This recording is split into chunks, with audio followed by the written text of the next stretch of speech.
Welcome to Integration, Strategies in Business for a World in Flux, where we explore the art of moving forward, not just sustaining, transforming. I'm your host, Samantha Jewel, and I hope you are as inspired by my guests as I am. They come from many different walks of life. The great ones among us do not see setbacks, only the landscape of possibilities. My guests have learned to navigate what is, to find ways to keep going and leave the world better than they found it, so that when the storm comes, they don't just endure, they lean into it. And on that note, I hope you enjoy my guest today. Hello, Terry, and welcome. This is Terry McCosker. And for many of you listening who may be farmers in Australia, certainly this man is of great note to you. But for many of my listeners who are not in the farming space and maybe more in business, this will be, why am I listening to this man? I don't know anything about agriculture, but what he's done and what he has achieved throughout his life, I think is something that lends itself to any area of business, and certainly in terms of persistence over time. I will put it into the notes because his bio is 5 pages long. It's kind of extraordinary.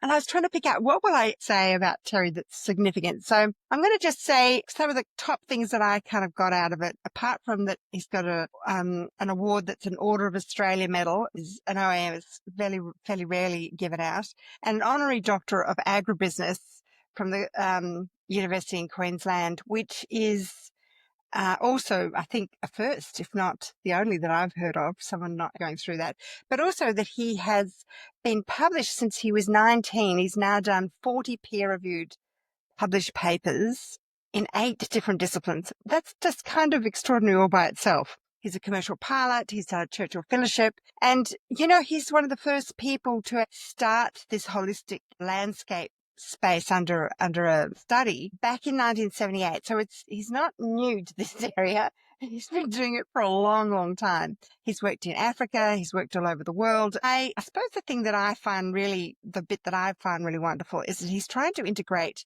what maybe people consider the soft arts or the witchy poo area of consciousness and intuition, dowsing in the sort of more unusual areas of looking at what can be done on the land when our Indigenous knowledge is not open to us, and how can we as people that are not native to this land get access to that which I think is intuitive to all of us, is the ability to tap into that. So on that note, despite the many other things that he's done, which I really couldn't say in this thing, I'm going to open by saying hello, Terry. Oh, and I'm Samantha. For those of you who only know Terry, I'm Samantha Jewel, and I've been working only a mere 30 years, not 50, and I've been trying to advocate for people like Terry and people that work on the land and have achieved in any way stewardship of the soil. Welcome. Well, thank you for that very long introduction, Samantha. That just brings back a few memories. Well, your audience know you so well. I mean, I think the thing people don't realise is you've achieved 10% of Australia's farmers in terms of educating them about regenerative agriculture. I mean, it comes under lots of terms, but this is the one that's currently in vogue, and that's massive. 10% is, what is that in terms of, I know it's 100,000 farms. What is that in terms of land, farmable land in Australia? I don't really know. We've never really tracked it. Somebody had a go at it a year or two ago, and just in Queensland and New South Wales, they got to 12 million hectares, but the database is probably incomplete. And then when you start taking into account the bigger properties in North Queensland and Northern Territory, West Australia, those sort of areas that we've influenced, it's probably in the tens of millions of hectares, but I don't really know for sure. So, I am really amazed by this effect, because having done the minimal amount I have and trying to go out and talk to farmers, and some time ago I brought you down to Victoria to try and get your course put in here, and I went out and talked to farmers everywhere, and I was like, they're not going to listen to me at all. And some of the people have been on your list to come and do your course, because Terry also educates an enormous amount of people on business in farming. Some of them have been 17 years waiting for you to come down and be interviewed by you. I was like blown away how long people were willing to wait to had them pegged to the back of their book. They wanted to come and listen to you, and that's amazing. That seems to be pretty normal for you. I don't really know. Again, I don't keep track of those sort of things. I'm very grateful for the fact that I get to work with people who are willing to change and willing to change landscape and steward landscape.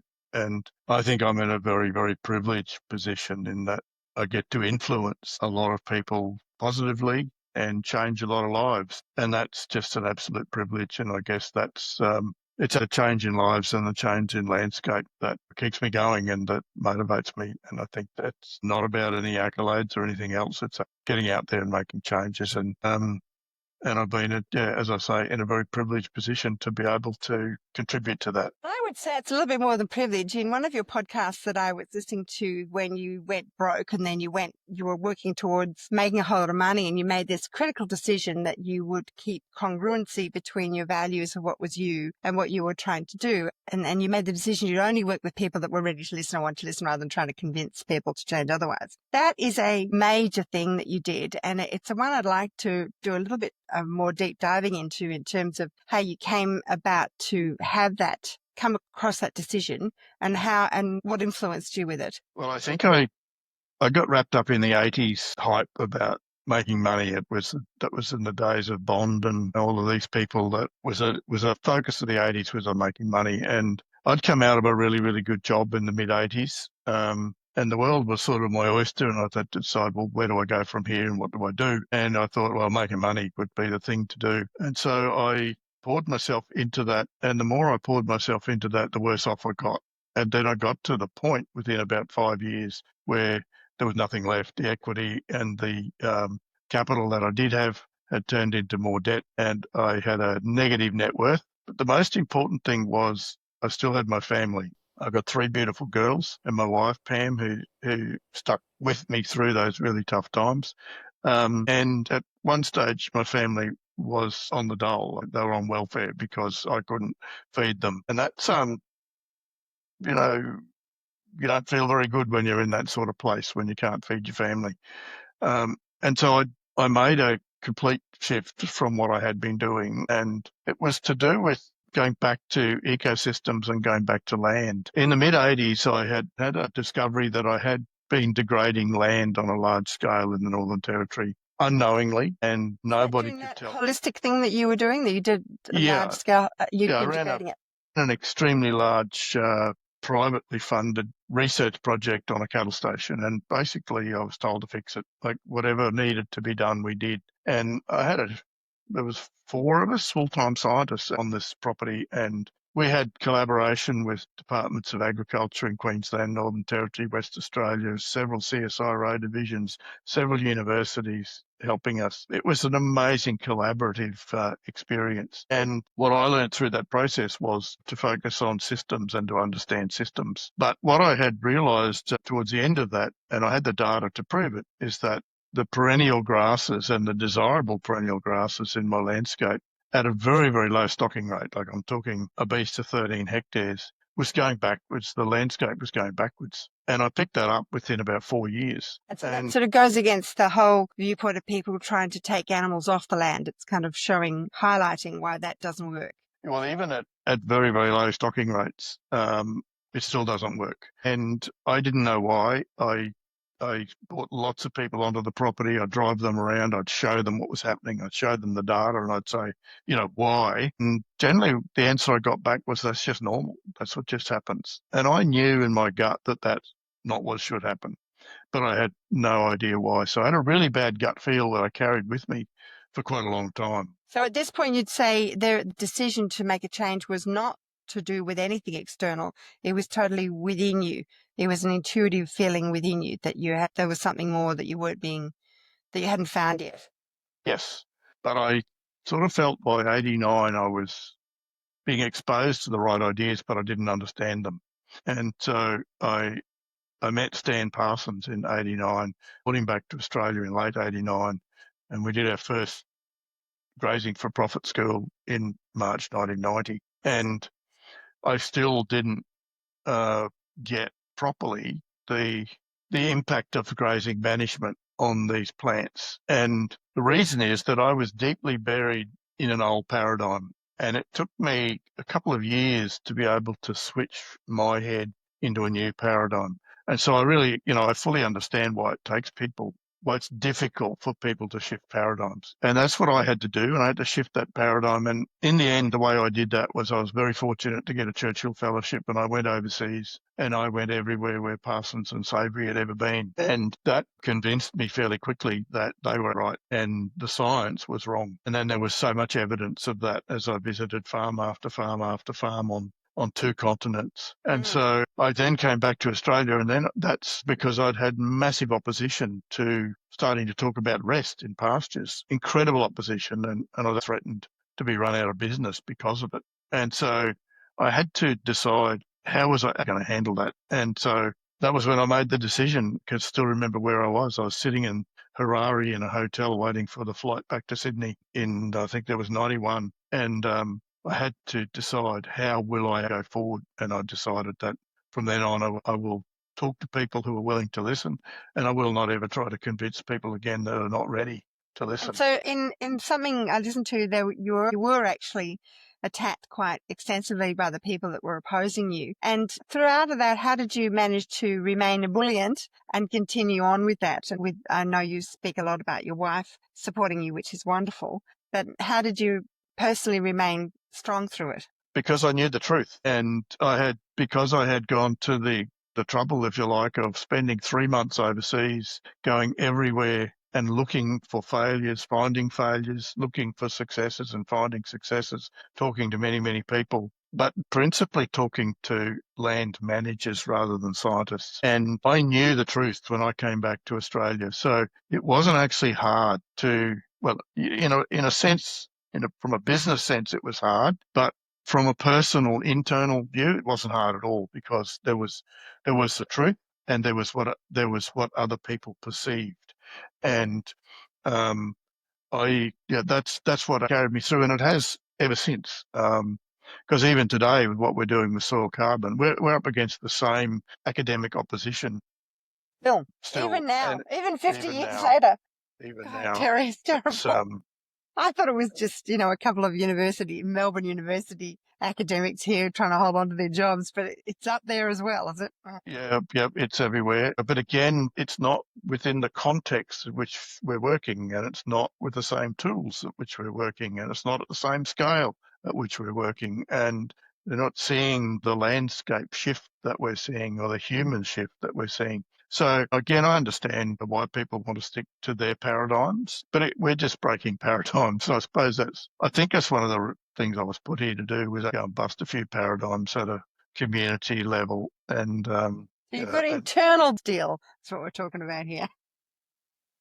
One of my bosses once said to me something along those lines, that he said I had incredible moral courage. And so I suppose it's just knowing and understanding your gut. And my gut tells me very clearly if I'm right or wrong, if I should do something or if I shouldn't. And my gut knew that I was doing the wrong thing when I was pursuing money back in the late 80s. My gut knew that. I didn't. So I learned now not to go against it. What do you describe as your gut? Because I had just had a wonderful podcast with Jane, and we almost spent the entire talk trying to sort of describe what this was, this thing. She calls it energy and thinks it's quite physical, and yet not. I know. I'm still trying to articulate it for her as well. So I'm curious, you've come up with a way of describing it, because you must come across a lot of people that go, what is that? What do you mean by intuition? How do I find that? Yeah.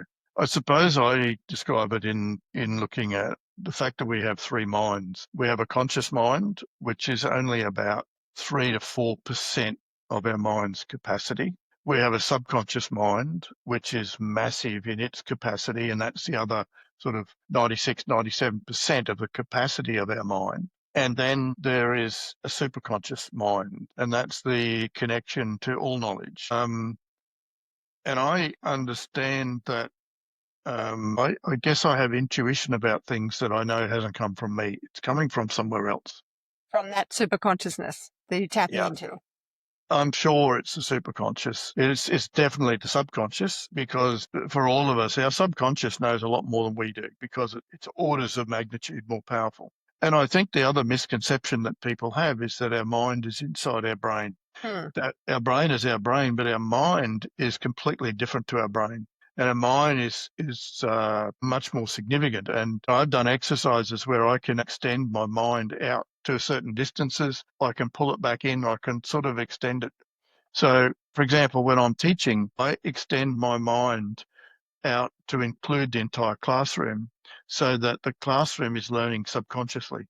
And I know that they pick up a lot more subconsciously than they're picking up consciously. So, And you and differentiate that that is, from the word spirit then. Some people would call that I, spirit or something else. that probably is not spirit. I think that's just a reality. But I think that if you go into the superconscious, then you're into spirit, more of the spirit world. And you can physically communicate with your subconscious by using tools such as dowsing. And I use a pendulum a lot if I need to confirm something into my conscious mind. But I think that, I always say that your mind is not your brain. Your mind is much more significant and much greater and much more widespread than your brain. So I separate it. And I sort of separate it into three levels. The conscious level, which is where most people live most of the time. The subconscious level, which actually runs your life, whether you know it or not. And then the superconscious is where we can connect and that's the level at which Jane and others are operating, where you can connect at all sorts of different levels. And once you get into the superconscious, you're then dealing with consciousness. And I don't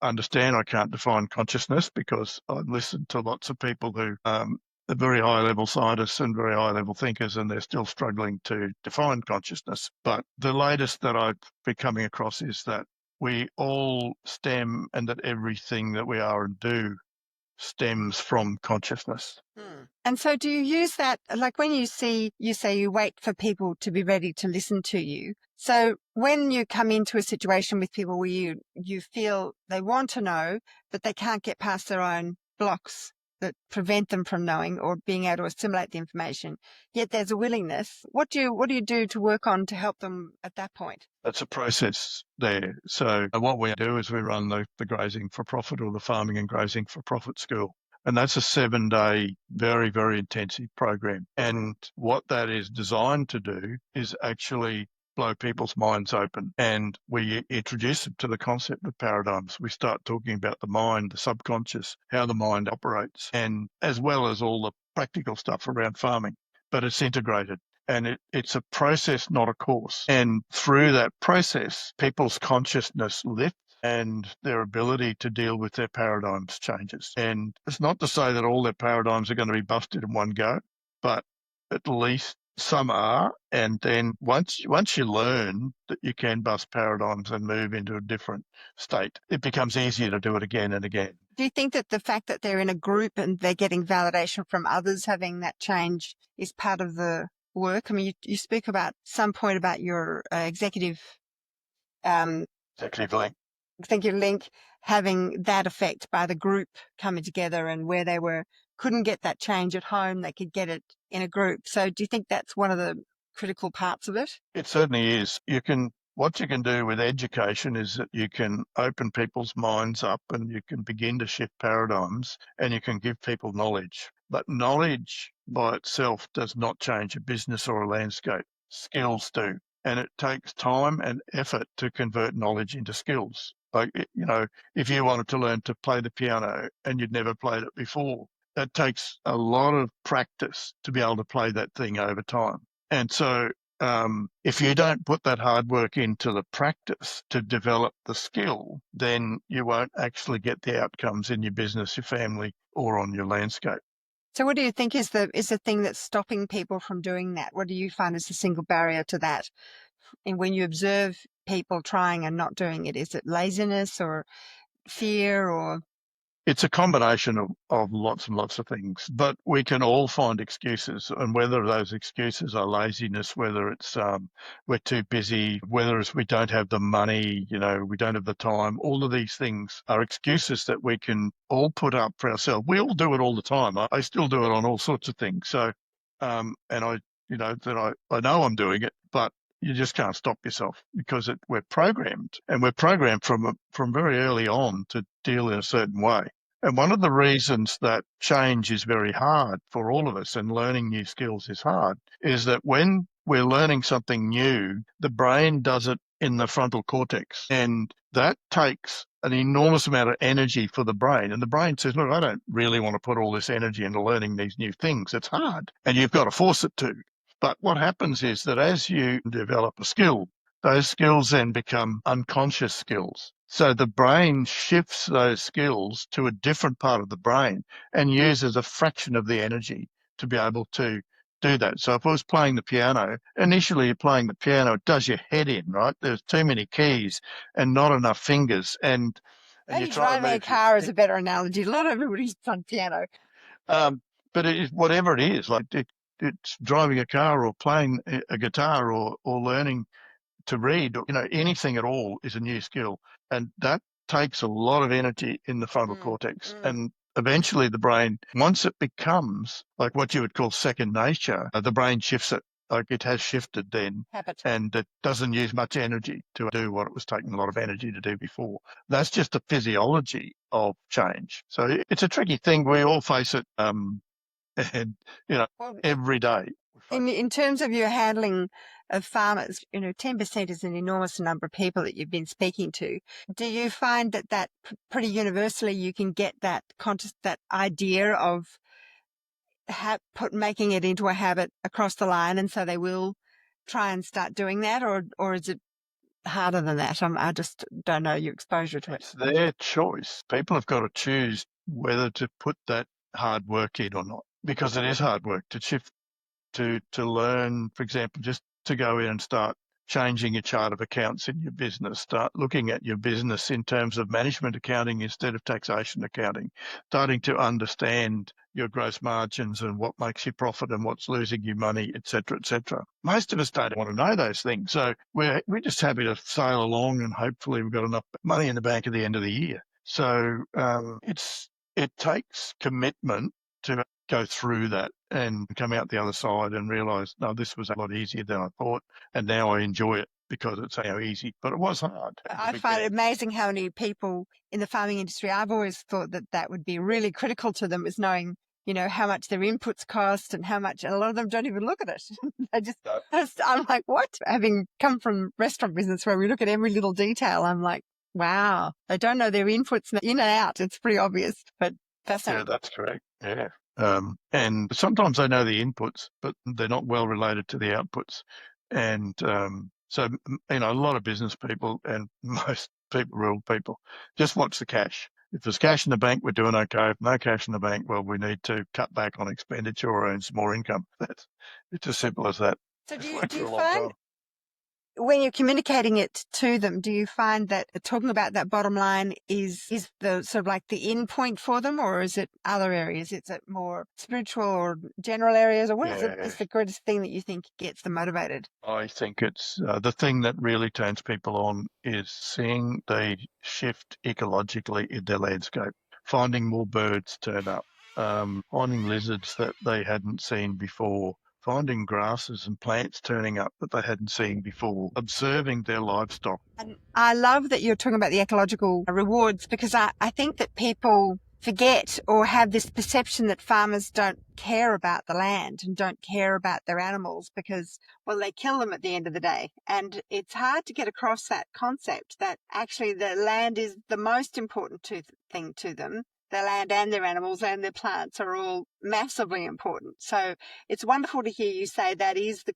key reason that motivates them to want to learn more, is because they're seeing that change. That's just wonderful. Yeah, and knowing how to, or understanding how to make that change is exciting. I think for 35 years now, I've been teaching people about ecology and how what they're doing in a production system interacts with an ecosystem. And I find that is what turns people on, that they just love it. It really, the first time it's ever been put in that context. And when you understand that context, the more that you work with Mother Nature, the more she helps you.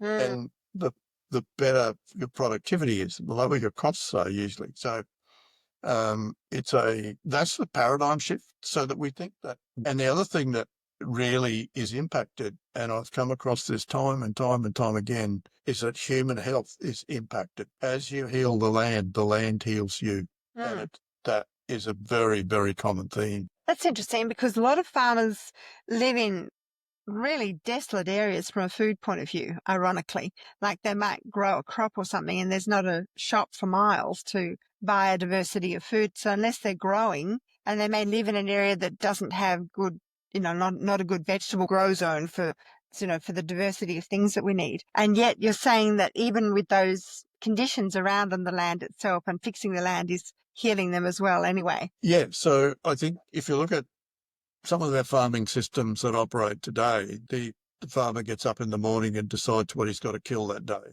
Yeah. When you make the shift to working with Mother Nature instead of against her, you get up every morning and you get excited about what's going to live today. And that is the difference. And that makes a difference to our own soul and our own being and our own, enjoyment of life. Mm. And it's that when you can make that shift and get on that sort of today, that's called the regenerative journey, is getting up to make things live every day. And that doesn't mean to say that things are not going to die. So, at the end of the day, your animals are still going to be slaughtered for food production. Your crop's still going to be harvested and processed, etc. But to me, the living thing that we've got to deal with is the living organisms within the soil. That to me is where the paradigm shift is. What's got to live is what's in the living soil. And if we just focus on that, or even reducing what we do that's harming soil biology, we'll start to see a shift. We'll start to see a turnaround in our agricultural systems and in our own health. And are you seeing change in the ones that don't want to listen to you? I keep being amazed by how the looking over the fence thing didn't happen, but is there getting to a critical mass now? You referenced it at one point where there is a critical mass point. Is it, because that was 5 years ago, I think, that interview I listened to. Is that changing? Only occasionally. It's very difficult for neighbours to look over the fence and then decide that, well, maybe what we're doing is not the right way, we need to change. Again, what you're saying to yourself is, well, if I was to change, everything I've been doing for the last 20 years or so is wrong. It's actually not. It's just that there's something new and we've got better knowledge than we had 20 years ago. And therefore we need to respond to that better knowledge. And it's not a criticism of what Dad did or what Granddad did or what I've done previously. It's simply knowledge changes and circumstances change, markets change. All sorts of things are changing all the time, and we just need to keep up with that. Yeah, look, I think that's a really good point because you're bringing it back to, I think people do get very caught up with being invalidated or feeling wrong for things. I think I have to say that was the thing when I came and saw the Peter Bick movie, I ended up seeing it 3 times because I went to Tasmania and Kyneton. I loved how Peter was so particular about not making anybody wrong. He was so non-judgmental. And, the farmers listening, that was probably one of the key feedbacks because there was a lot more farmers responding in the one in Kyneton, and they all said, oh, you didn't make anybody wrong. And it was like, wow, that was a real standout for people. And it must be hard not doing that for it to be such a big thing. It must be everybody does it. Yeah. And I think that's been one of my big lessons. I think when I started out and I had so much opposition, I had to basically be a zealot to survive. And that probably wasn't good. And in the way I was doing things in the past, I was probably making people wrong. But I've learned that's everyone's on their own journey for their own reasons. And we just got to accept that, and that we don't have all the answers for everybody. I do think that Peter Bick, this for those of you who don't know, we're talking about a movie called rootsodeep.org. And it's really quite wonderful because he's managed to get all these maverick scientists together to prove that the stuff that we're talking about is correct. But I think he was in a unique position because he was a filmmaker and he wasn't trying to pitch an agricultural practice to a farmer. He was just, can I have a look at it and let me have a study of it? And he didn't say anything to them about how they should do it. He didn't try and tell them to suck eggs. So it was a kind of a unique position, I suppose, for him to be in, to be able to do that. So I thought it was great that you brought that movie down to Melbourne. Yeah, we've had a great response to it. And to the work that Peter's done, because it tells the human story, not just the science story. And the fact the human story is far greater in the movie than the science story. And I think that's where it's at. All change is a human story.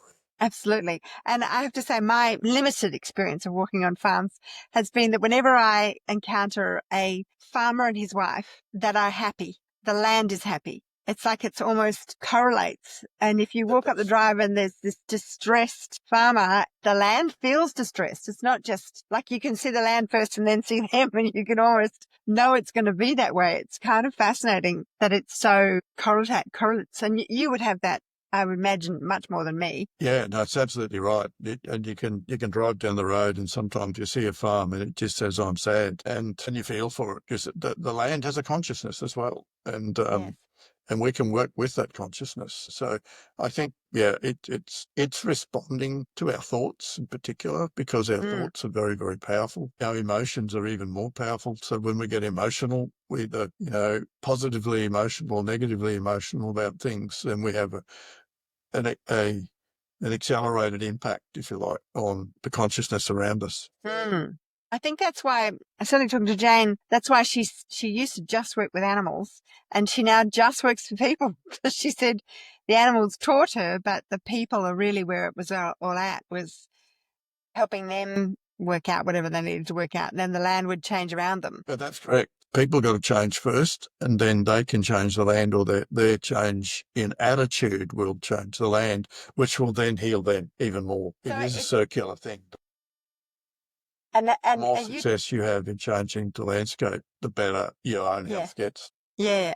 And you spoke about that by what you did through the work in your school. So you spoke about that in your course, that's what you were doing quite a bit, was getting through to that point. And I suppose the reason I wanted to bring it back to this is from a business point of view, because I believe that the world is currently in a flux, where with Trump coming up and saying no climate, and people are talking about dictatorships everywhere, and there's this huge flux in business and life in general. I think people are struggling to see a way through. And I think the point of what you've just said about getting back to what's internally about the balance, that the rest of it kind of all works out around you once you get that part right, when you work on yourself. And these tools that you've been discussing about how you go about doing that, I think these are things that are needed in the world at large, whether it's in business or family or relationships or anything that you're looking at, that how to get back to that core point of intuition and balance within yourself, and finding tools with which to do that, I think is great. And you did mention in one of the tools that you'd read a book that helped you. I'm going to go blank on her name. What was the key book that you read? It was probably The Field by Lee Field. McTaggart. By Lee McTaggart, which I have read myself. And I wondered how, if you do give that book to many people to read. I don't actually, but I do recommend it where it's appropriate. So not everyone was ready to dive into consciousness, which is what that book is about. And it's also very heavy on quantum physics. It's hard to read. I found it hard to read too. So I was just wondering, did you have any other books or tools that you recommend for people that might be on that point or looking for something to try and help them with whatever they're going through in life? Yeah. So there's a couple of courses that I recommend. One is the Dawson program, and it's about human health. And that was one of the first areas where I started to really get involved in this at an energy level. And it uses what's called vibrational kinesiology. So it's about frequencies and vibrations to do a lot of healing in humans. Some of the things that I've seen outcomes from just a session on that is mind-blowing, what we can do just with energy and with intention. There's 2 3-day workshops you do over a weekend on that. And that's is that online? There's a website, I think it's called the Dawson program, where you can track down those courses. They're not run all that often, but they're run annually, but not all year. Are they in person or online? They're in person, yeah. And that's going to be local to person. It's a hands-on course where you're learning to dowse and to be able to diagnose and also then correct issues in yourself and maybe your close family. That's the first one. The second is we bring Patrick McManaway out to Australia once a year for a month now, and he runs courses called we call it Quantum Leap, and there's several levels of that. So there's basically level 1, level 2, and then there's what we call what is it? Anyway, it's where the people that are experienced get together and have a round table. And Patrick's out here at the moment, so I think his courses are booked out. But that group now has also got several consultants in Australia that can do what Patrick does along similar lines to Jane. So Patrick is a Scotsman, but he lives in the US. He trained initially as a medical doctor, but his life is really healing in other ways now. So people in America can find him and go to him over there? Yeah, I don't know how many courses he runs over there. He certainly does consulting over there. We run a lot of courses in Australia. A lot of people now have done that and are incorporating that into their daily lives and businesses. So the Dawson program focuses on the human, on using subtle energy in human health, and the Quantum Leap courses, they focus on using subtle energy in agriculture, so in land and livestock and water. In particular, again, amazing changes in land, livestock and water when you use intention correctly in some of these areas. So that there are places, a couple of places that people can go. And I think there's probably a website for Quantum Leap, Quantum Agriculture. And just touching in on that with the water thing. Now, I read Philip Mulvey's book on the small water cycle, which I thought was wonderful. I don't know if you read it or not. Going to, but I haven't got to it yet. Oh, it's a really great book. I quoted a lot of it when I wrote my own book on carbon. So a lot of people, there's always this contention people coming up with going on about why do we talk about carbon? It's biodiversity. Why don't we talk about water? It's water. Water is everything. And I'm always saying, look, you can talk about carbon, water, or biodiversity because they're all intertwined. You have to have all three of them working. So it's pretty difficult to measure water and biodiversity compared to measuring carbon, which is a stable element. But I would be very interested to hear what your observation is with all the carbon knowledge you have and all the agricultural knowledge you have about this intention factor in the small water cycle and how it affects it. What have you observed with that? And what does that mean? I think there's two levels here. People can learn regenerative agricultural practices and implement those, and you'll get great responses. But those responses generally will then plateau. And I find that if you then go to another level yourself in terms of understanding the energetics of landscape, vegetation, soils, animals, etc., and working at that level, then you can take that landscape with you to another level. So I think there's those two sort of places. The majority of people pull up the first level and don't necessarily get to the higher level. But more and more people are starting to really understand that there's a lot more than simply the physical stuff that we do. I suppose that would be the hardest thing, though, is to get across those hurdles. I mean, you've got to look at things as gradients, I suppose. And most people are going to go, let me look at the science, and then go, okay, we're changing the science. And now you're talking about how to do it physically. And now you're talking about how to do it mentally. And now you're talking about how to do it energetically. It's a big gradient learning gap there. It is a gradient, and it's a journey for everybody. It's a journey, and some people can make that journey quickly. Others can take a lifetime for that journey, and some won't complete it in this lifetime. So I think but it's definitely a journey. That's a very, very good way to put it, Sam. So in terms of water and carbon, I think there's a very well-known sort of relationship between carbon and water, and that the more carbon you have in the soil, the more water the soil can hold. So, for example, one of the properties we measured recently, they've added 32,000 tonnes of organic carbon to those soils. And for every tonne of organic carbon, you will add somewhere between 4 tonnes and 10 tonnes of water holding capacity to that soil. So at 6 tonnes, per tonne of carbon, that's 200,000 tonnes of water holding capacity added to that property. That has a massive impact then on biodiversity, small water cycle,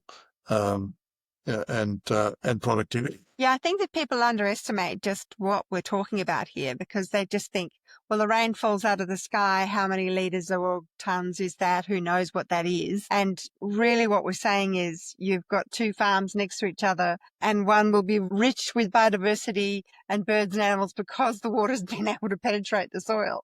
Like it starts with that penetration. If it can't get in, nothing else is going to happen. It'll just run off. Thank you for raising that. And would you believe that the scientists that are currently opposing what we're trying to do not understand that? They think that productivity is driven by rainfall.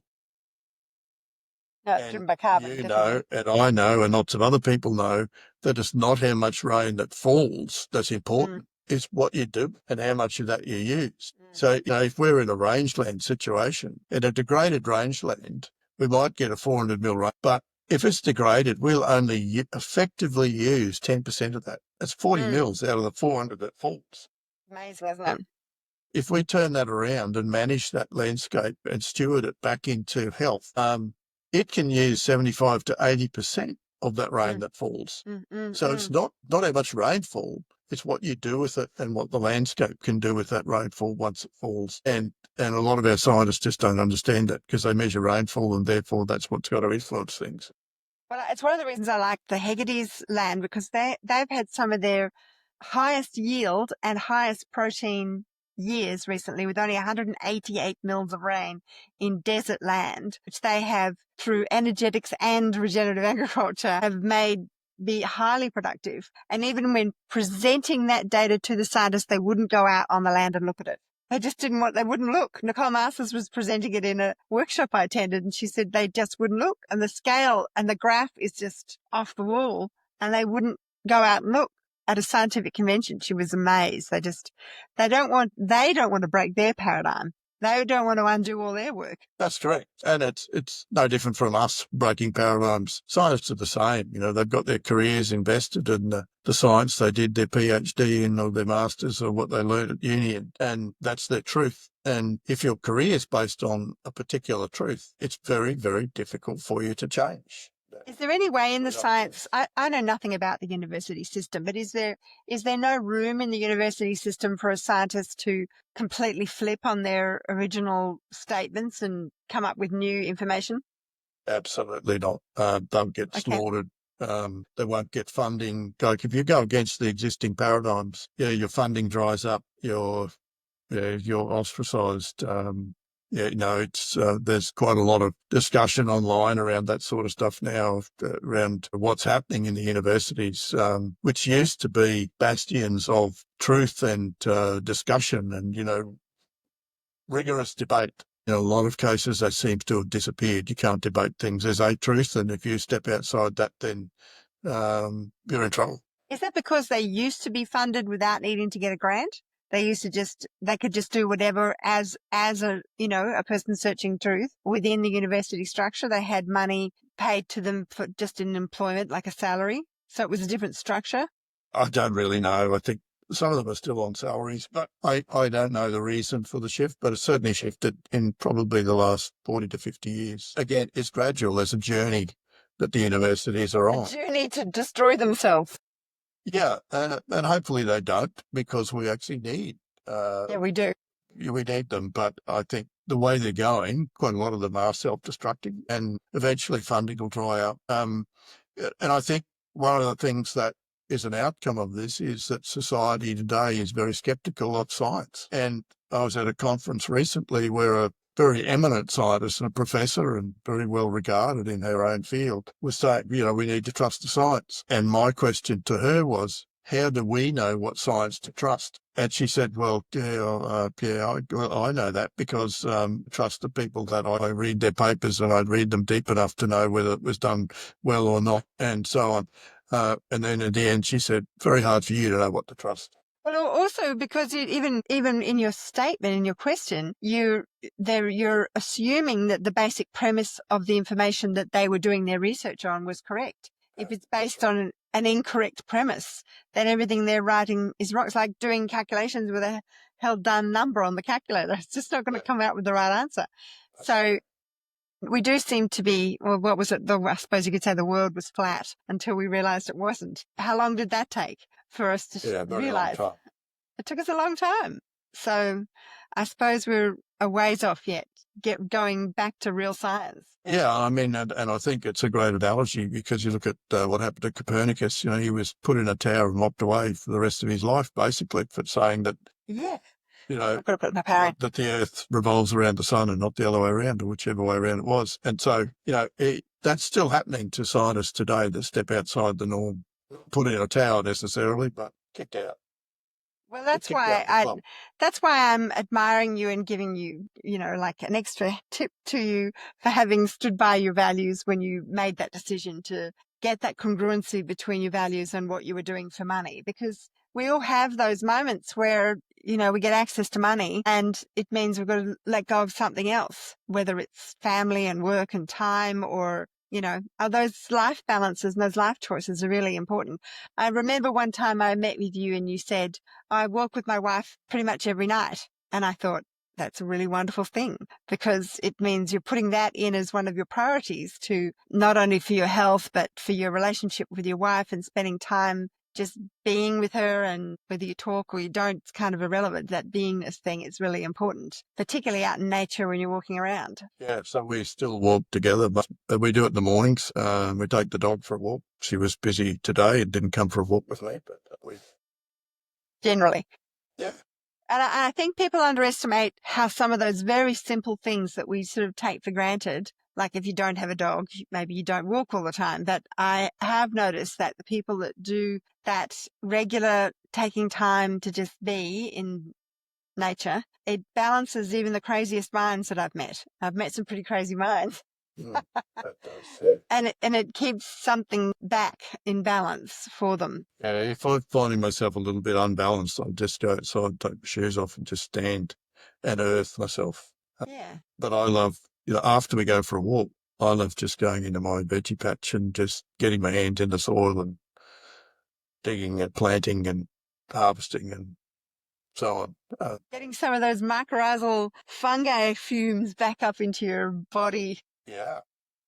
People underestimate how powerful that is, because we've evolved with the fungi, with the earth, with the soil microbes. And I always say that to people when they talk about all these things like prebiotics and probiotics and all those things. I say, it'd be really good just to pull a carrot out of some healthy soil and inoculate yourself with some of the microbes that are there, because the microbes are so critical to our overall health.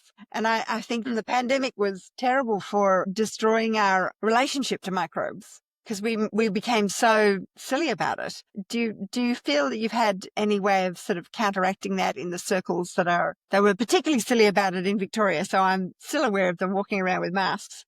I essentially refused to participate in the silliness. So I went to the office every day, right through the entire process. I did, because I needed to fly, I did succumb to 2 injections. Hard, wasn't it? Yeah, and I regret that. I admire when one of my daughters refused to get vaccinated, and her husband refused to vaccinate her kids, and they suffered for that for a while. It was hard. Yeah, they benefited from the fact that they didn't. And I think, so I'm a little bit ashamed of myself for actually bowing down to get the 2, but I've never had another one since and won't. We were hoodwinked through that process, and I think it was a salient lesson society is to...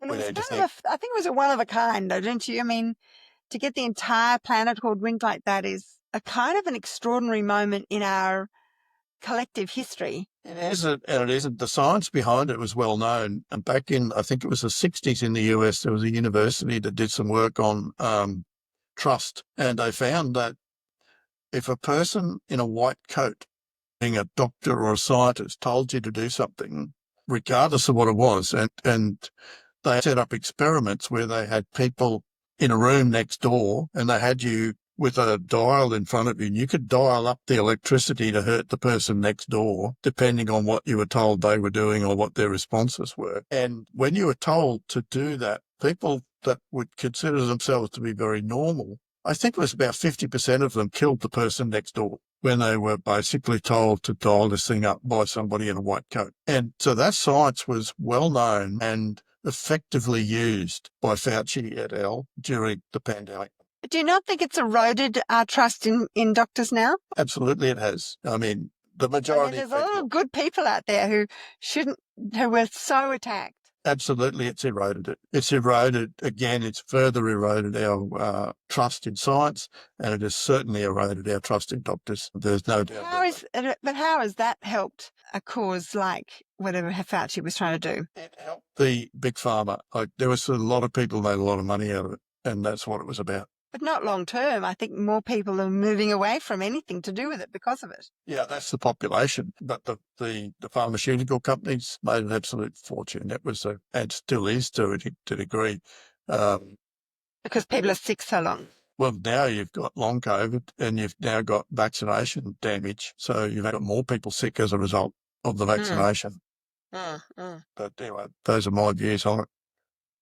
Look, I have similar. I was just curious what you were saying. Yeah. All right. Look, we've spent an hour, so that's probably long enough. You've probably got things you've got to go to. I do actually. Thank you so much for talking to me, Terry. And as always, I'm fully behind what you do with Carbon Link. If anybody wants to know if they would like to get their soil measured, we didn't really talk about the carbon space, but not only does Terry educate farmers, he also has a measuring company for measuring carbon if they would like to do the Australian Carbon Credit Unit and for selling it. You did mention in one of your podcasts that you were working with somebody to develop a different system outside the ACU into Europe.